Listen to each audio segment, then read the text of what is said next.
There was a time in my life where I would jump on this, but I'm gonna pass. Coming to paperback and e-readers, E-Steam Cancel Vacation. Hell's aspiring angel takes on a social justice social media mob looking to cancel her in this all-new E-Steam series adventure. Pre-order E-Steam Cancel Vacation on Amazon.com today. I was on Twitter Saturday night when I came upon a tweet regarding DC's fandom talking about a new Milestone initiative. Now, DC Comics is launching a Milestone initiative to identify and empower black and diverse creators. And when I saw that they were looking for new talent to develop, I eagerly clicked the link and created an account to fill out the application. However, as I was looking at the application, I started to have some second thoughts, and I realized that the Milestone Initiative just wasn't the program for me. Now, what caused me to change my mind after last year I made a video saying I wanted to be a part of Milestone? Well, what made me change my mind regarding being a part of Milestone is one, the comics that are being produced right now by your Reginald Hudlin, and two, what also made me change my mind was realizing that the comic book marketplace is a different marketplace than it was back in the early 90s. Now, I have wanted to be a part of Milestone Comics ever since the early 90s, and I remember back in 1994 or so, them saying that they did not want to take any unsolicited submissions in their earliest issues of Milestone Comics. But I did send them a resume and cover letter, and I did not hear anything, and I thought, 30 years later, this would be an opportunity for me to finally be a part of the company I wanted to be a part of. But after reading many of the comics from the new Milestone, I don't think that Milestone is a good fit for me creatively. Now, anybody who has read my books on the SJS Direct imprint knows that I'm all about creating not only positive stories about the black experience in genres like fantasy and science fiction and horror, but I'm also about diversifying that black book market so that we can get a richer and broader picture of the black experience. And I try to do that by showing you a diversity of characters and a diversity of thought in those characters in stories like the Spinsterella trilogy, where I showed you the life of an African American goth girl, or I tried to do it in stories like the Isis series, where I show you the goddess next door in action-packed adventure stories that feature a strong black heroine, or the E-Steam series, where I show you supernatural action and adventure featuring a former demon walking down the road to Christ, or with the John Hayes series, where I show you the adventures of the man who rules the world as he deals with supernatural threats inside of a corporate hell. So I try to give you rich, diverse pictures of the black experience and show you a bigger picture of black culture. And from what I read in your Milestone 2.0, I'm not really seeing that richer and broader picture of diversity that I try to represent on the SJS Direct imprint. No, from what I've read in the issues of Hardware, Icon, and Static, I'm seeing the same type of tunnel vision that I talk about in my novel Spellbound, and I'm seeing nothing but your black heroes taking on the evil white man, and I don't want my readers to have that whole very black and white perspective on good guys and bad guys. No, I want them to understand that there are all kinds of bad guys with all types of different viewpoints and opinions, and I want them to understand that when it comes down to the black community, we not only have to deal with your white supremacists, we also have to deal with enemies within and enemies that are in our community that come to exploit our community. And I try to put that in my stories on the SJS Direct imprint, and I try to do it in a nuanced way where there's not you seeing all of this, what I saw in the Hardware and Icon and many of these other books. I wanted you to see that there's, again, just basic action, adventure, and fun, And that's what I'm looking to do when I go out here and create black characters. And I felt that I wouldn't be a good fit for the whole Milestone as it was. Now that was the one of the reasons why I wound up walking away from the application for the Milestone initiative. The other one was realizing my value as a creator. Now, as a creator who has gone out here and created his own publishing imprint that has been running for over a decade, I believe that it would be a complete step back for me to go out here and apply to be a part of Milestone's talent development program, because I already have over a decade of publishing experience and 25 years of writing experience. And with that extensive amount of experience, it's just not going to be an experience that would allow me to grow creatively when I've been growing creatively on my own for over 2 decades, going out here and starting by writing my own fantasy stories ever since I was 9 years old, and then creating the SJS Direct universe over the course of 20 years, and then creating many ongoing series that are still going on to this day. It would be a step back for me, not a step forward, to be a part of today's Milestone, and it would be a step back for me creatively, because it would not allow me to grow and develop, because right now I've graduated from publishing my own novels to publishing my own comic books. The first was Esteem No Good Deed, written by me and penciled by Bill Walker, which is available on Amazon.com right now. And currently I'm working with Antonio Balderi on John Haynes at Death's Door, the first full 32-page comic on the SJS Direct imprint. And if I'm working on my own comics right now, then why would I need to go and be a part of Milestone? That was a critical question I asked myself regarding being part of the Milestone initiative. Why would I want to be a part of Milestone when I could go out, when I'm out here already producing my own comics? I'm already out here building networks with different comic artists, and I'm already out here going out here doing the work that I would have been doing at a comic company. If I'm doing this on my own, why do I need a comic book company? And the answer is I don't need them like I would in the 90s. Now, back in the 90s, a creator like myself would have needed to go to a comic publisher, because the comic publisher could offer them exposure.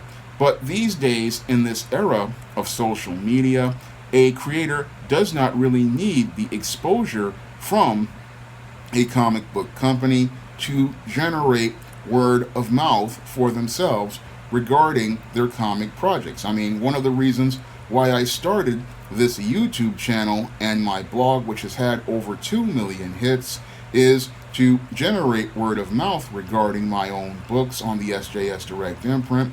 And I have generated a lot of word of mouth and built a subscriber base that's going towards 13,000. So I'm not really seeing, again, how the comic book industry is going to help me, and companies like Milestone are going to help me.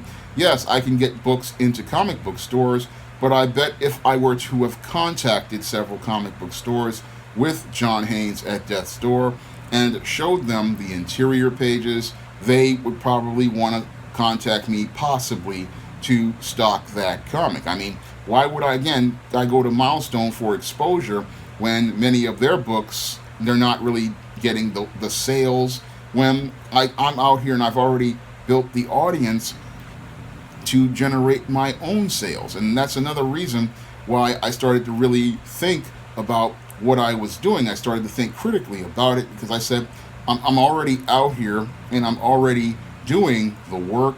So what exposure could Milestone give me as related to getting more exposure when comic sales are plummeting on many books, and the approaches that Milestone would have would not be compatible with my kind of storytelling or my kind of story model? So that was another reason why I decided to just walk away from the whole Milestone initiative.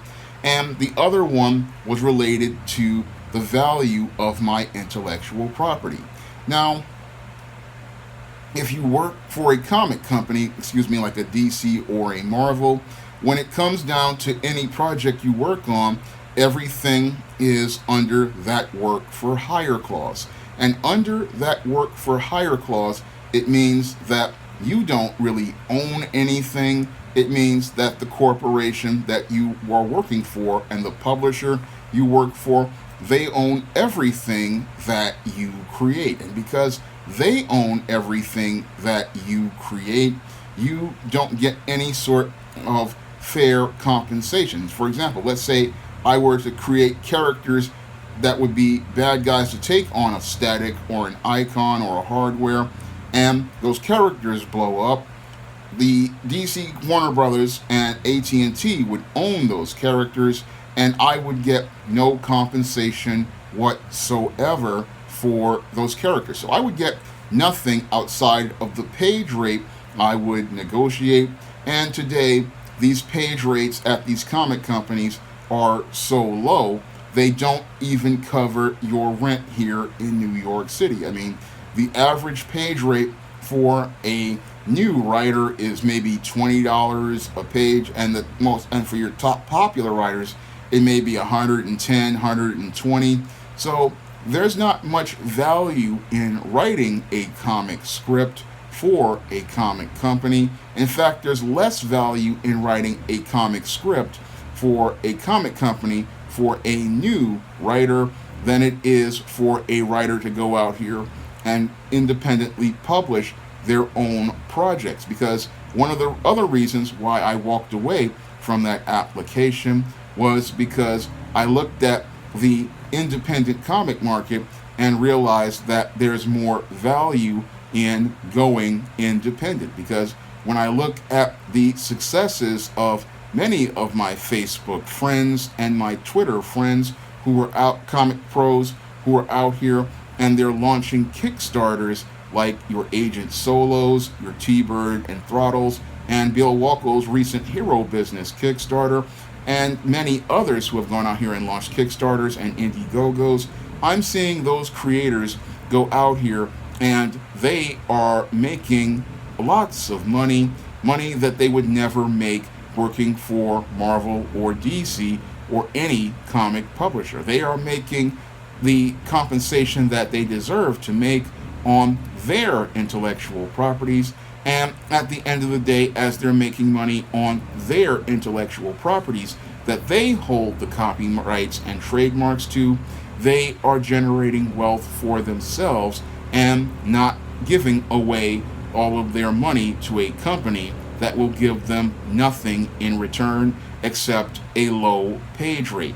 So when I look at the independent comic market that's growing on Indiegogo and Kickstarter, I saw more value for myself with that whole independent market, because a creator can go out here and they can own their characters, they can own their intellectual property rights, and they can own their copyrights and trademarks for their characters. So why would I need to go and be a part of a Milestone initiative that alleges to empower me when I can go out here as a creator and take my own power by creating my own characters on my own imprint, and then going out here and creating and publishing my own comics and working with freelancers to go out here and get that process completed.